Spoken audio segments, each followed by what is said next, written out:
Section 1. The invisible force. Money is an idea. We think of it as coins in our pocket or bills in a wallet. We see it as numbers on a screen.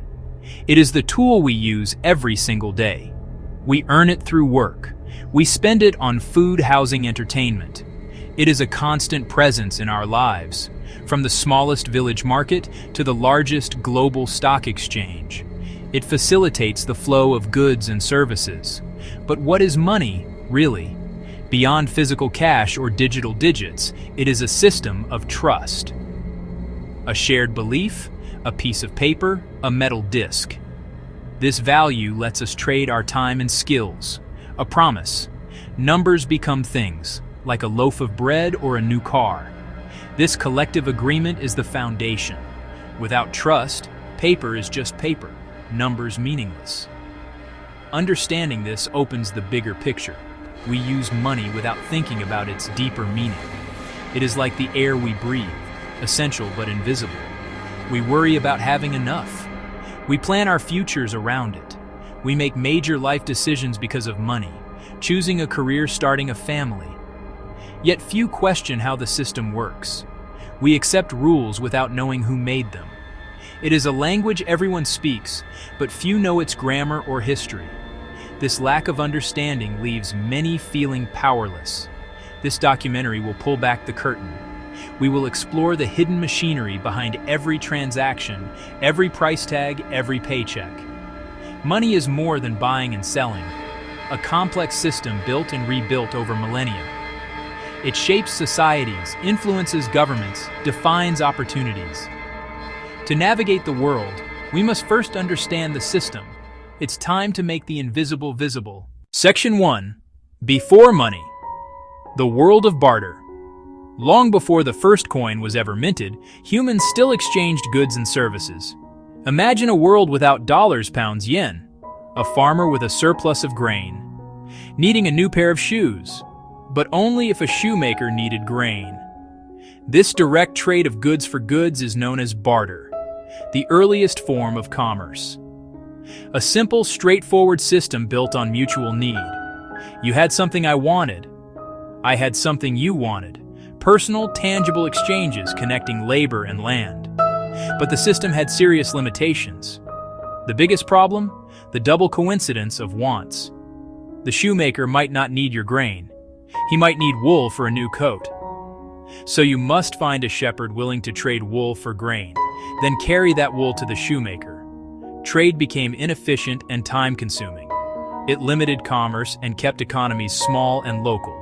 Bartering required luck, negotiation effort just to finish one trade. Life was a constant search for the right person at the right time. Another challenge, the problem of value. How many bushels of grain equals one pair of shoes?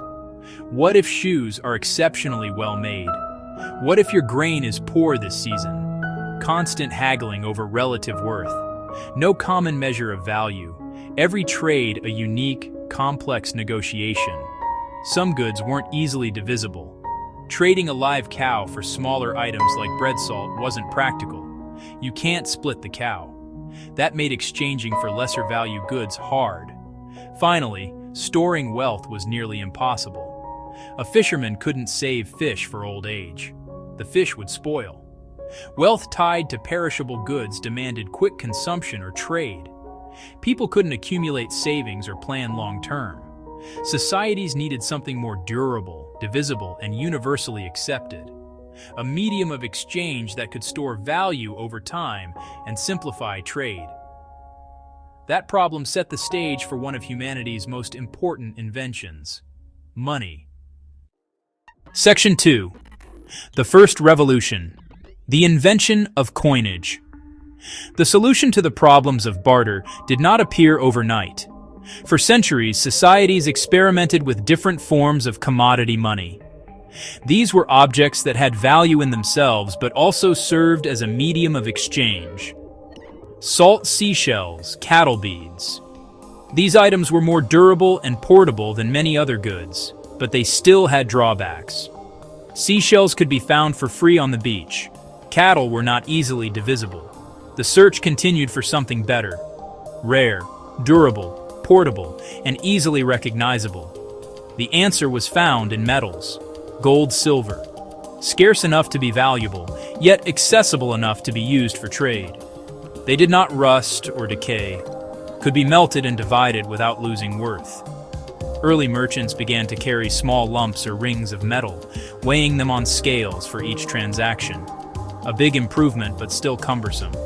Every piece had to be weighed and purity tested, slowing commerce and needing expertise. Around 600 BC, in the Kingdom of Lydia, modern-day Turkey, the great breakthrough arrived. The Lydians created standardized coins. Electrum, a natural alloy of gold and silver. They formed it into bean-shaped lumps of a fixed weight and stamped them with an official symbol, often a lion emblem, the king's guarantee. That stamp certified weight and purity.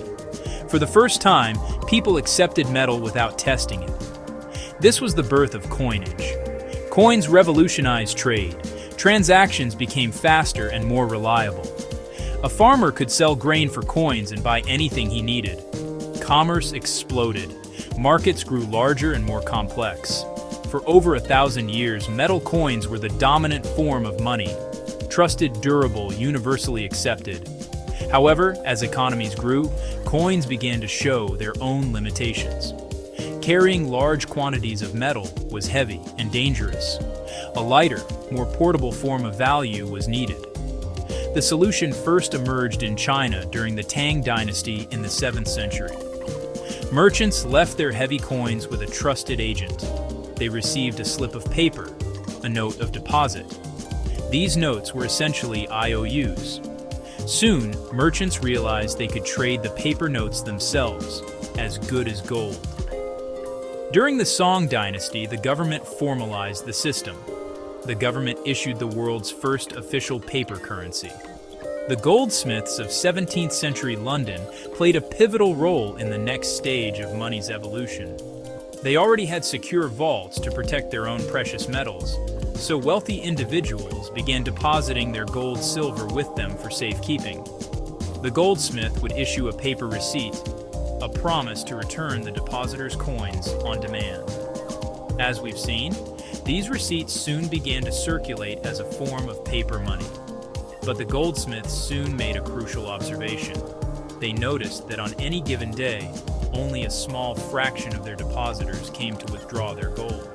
They could lend out a portion of the deposited gold to other people who needed it, such as merchants looking to finance a new business venture. This practice, known as fractional reserve banking, was a game changer. The goldsmiths realized they could even issue more paper receipts, more loans, than the amount of gold they actually held in their vaults. In doing this, the bank was effectively creating new money. Money was no longer just something you dug out of the ground or that a government printed. It could be created by a private bank in the act of making a loan. This new system powered a massive expansion of economic activity, fueling trade, innovation, industrialization. However, it also introduced a new element of risk. If too many depositors lost faith in the bank and demanded their gold back at once, a bank run, the bank would collapse because it did not have enough gold to cover all its promises. This fragile balance between profit and risk, between trust and fear, became the central dynamic of modern banking. In the modern world, most money is not physical cash. It is not coins or paper notes. Instead, it exists as digital records in the vast, interconnected network of commercial banks. This digital money is fundamentally based on a system of promises. We call these promises credit and debt. They are two sides of the same coin. When you take out a loan to buy a car, the bank extends you credit. You take on debt, a promise to pay that money back over time with interest. This simple transaction is the core of our modern financial system. It is a powerful engine for economic activity, allowing us to buy things now based on our expected future earnings. Credit lets individuals and businesses make large purchases they couldn't afford with immediate savings. Think about buying a house. Very few people have enough cash to buy a home outright. A mortgage, a form of credit, makes home ownership possible for millions. For businesses, credit is the lifeblood of growth. It allows a company to invest in new machinery, hire more employees, expand into new markets before earning the necessary revenue. However, where there is credit, there is always debt. Debt is the obligation that follows the opportunity. It can be a powerful tool, but it carries significant risks. Too much debt can become a heavy burden, constraining future choices and creating financial stress. For an entire economy, excessive debt can lead to instability. Section 2. The engine of the economy. How banks create money. We often think that banks are simply intermediaries. We imagine they take in deposits from savers and then lend that same money out to borrowers. While this is partially true, it misses the most magical and important part. Commercial banks do not just transfer money, they create it. When a bank approves a loan for a customer, it doesn't check a vault for the cash. It simply types new numbers into the borrower's account. In that moment, new money is created, money that did not exist before. This process is rooted in fractional reserve banking. For every dollar held in reserve, it can lend many more dollars. You deposit your salary. The bank keeps a small portion and lends the rest. The loan recipient deposits that money, their bank lends a portion, and so on. This money multiplier effect creates ripples across the economy. Section 3. The conductor of the orchestra. The role of central banks.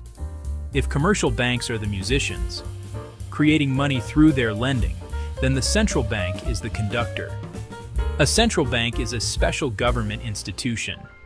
It is the bank for commercial banks and the bank for the government itself.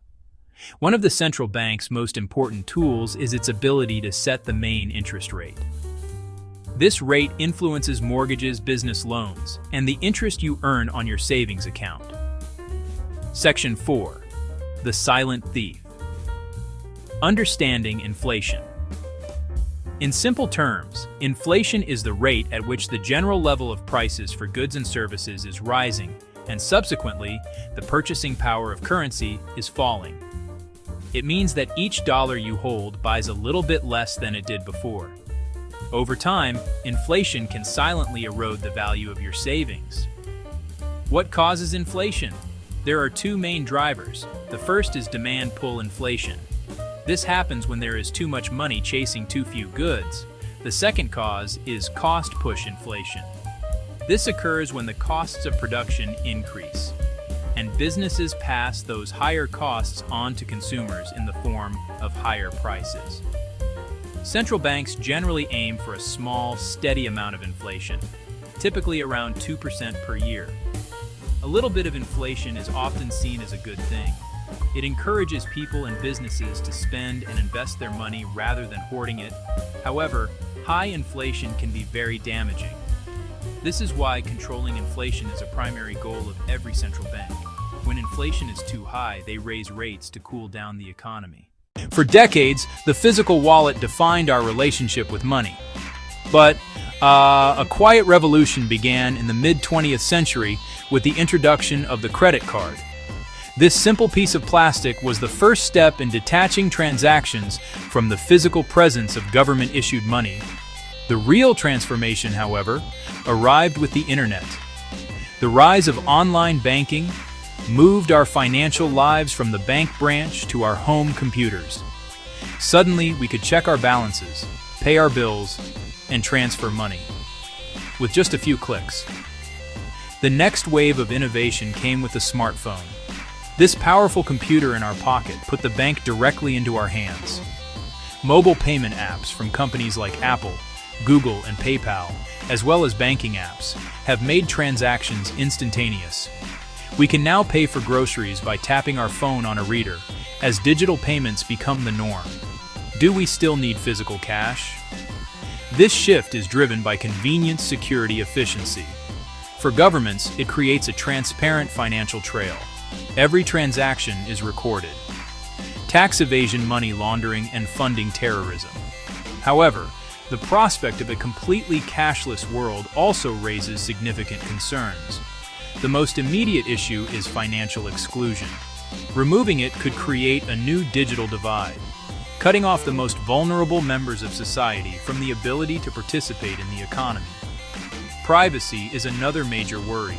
In a cashless society, every single purchase you make is tracked. The debate over a cashless future is therefore a debate about trade-offs. In 2008, in the midst of a global financial crisis, a mysterious paper was published online under the name Satoshi Nakamoto. It introduced a radical new idea, a purely peer-to-peer electronic cash called Bitcoin. This new form of money lets online payments go directly from one party to another without a financial institution. This was the birth of cryptocurrency. Unlike the dollars or euros, Bitcoin is not controlled by any central bank or government. It is decentralized. Cryptocurrencies like Bitcoin, Ethereum are built on the blockchain. Think of the blockchain as a shared digital ledger, like a giant public Excel spreadsheet. Every transaction is recorded as a block and added to a chain in chronological order. This makes the ledger secure and tamper-proof. It creates trust without a trusted third party like a bank.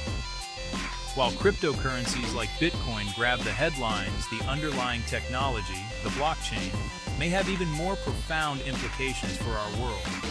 Its potential extends far beyond just creating digital money. Many experts believe it could fundamentally reshape industries. Imagine a world where you could track a product's entire journey from its origin to the store shelf just by scanning a code. This could guarantee the authenticity of luxury goods, ensure that food products are genuinely organic, verify that diamonds are ethically sourced. Money is more than just a medium of exchange. It is a claim on resources, time, opportunity. In our modern world, the distribution of this claim is far from equal. A small fraction of the global population holds a disproportionate share of the world's wealth, while billions struggle with financial insecurity. This economic divide is one of the most pressing social challenges of our time, creating societies that are increasingly fractured and polarized. This concentration of wealth is not simply the result of some people working harder than others. It is deeply connected to the very structure of our financial system. The system rewards those who already have capital. If you have money, you can invest in stocks, real estate, businesses. Your money then works for you, generating more money in the form of dividends, rent, profits. This process of capital accumulation often grows at a faster rate than the economy itself, meaning wealth concentrates at the top. In an ideal world, everyone would have the chance to reach their full potential regardless of their financial background. But in reality, money often acts as a golden ticket, granting access to the very opportunities that enable success. The most critical of these is education. The rising cost of university tuition means that for many, pursuing a degree results in a mountain of student debt. This creates a bottleneck where human potential is wasted. Section 3. The currency of influence: how money shapes politics. In many democracies, money has become a form of currency for political influence. This creates a dynamic where politicians may become beholden to the interests of their wealthy donors and large corporations. It also operates through a sophisticated and well-funded lobbying industry. Section 4. The global chessboard: financial power between nations. The international financial system is not a neutral platform. It has a clear power structure. The US dollar is the world's primary reserve currency. Most international trade is priced and settled in dollars. This gives the US the ability to use the financial system as a tool of foreign policy by imposing financial sanctions. International financial institutions like the International Monetary Fund and the World Bank also play a crucial role. Their lending often comes with strict conditions. Critics argue that these policies often benefit wealthy nations while imposing hardship on the populations of borrowing countries. Section 1. The future of money: a new chapter. We have traveled through thousands of years of history, from the simple exchanges of barter to the complex, instantaneous world of digital finance. This long story of money is a story of human innovation, a constant search for better tools to facilitate cooperation and trade. The journey is far from over. The next chapter in money's story will likely be defined by the tension between centralization and decentralization. On one hand, we see governments and central banks exploring the creation of their own digital currencies, known as CBDCs. On the other hand, the rise of cryptocurrencies and blockchain technology offers a competing vision: a decentralized financial system. This technological crossroads presents us with fundamental questions about our shared future. Section 2. Becoming the master of your money. However, knowledge is power. By understanding the system, you can move from being a passive participant to an active agent in your own financial life. Start by tracking where your money goes. Using budgeting apps or simply reviewing your bank statements can reveal patterns you were unaware of. This is not about restricting yourself. It is about making intentional choices. Section 3. The power of understanding. The story of money is ultimately a story about us. It reflects our values. It reflects our ingenuity. But this system is not a force of nature. It is a human invention. What has been designed by people can be redesigned by people. This broader perspective invites us to become more engaged citizens. Money may be invisible, but its impact is everywhere.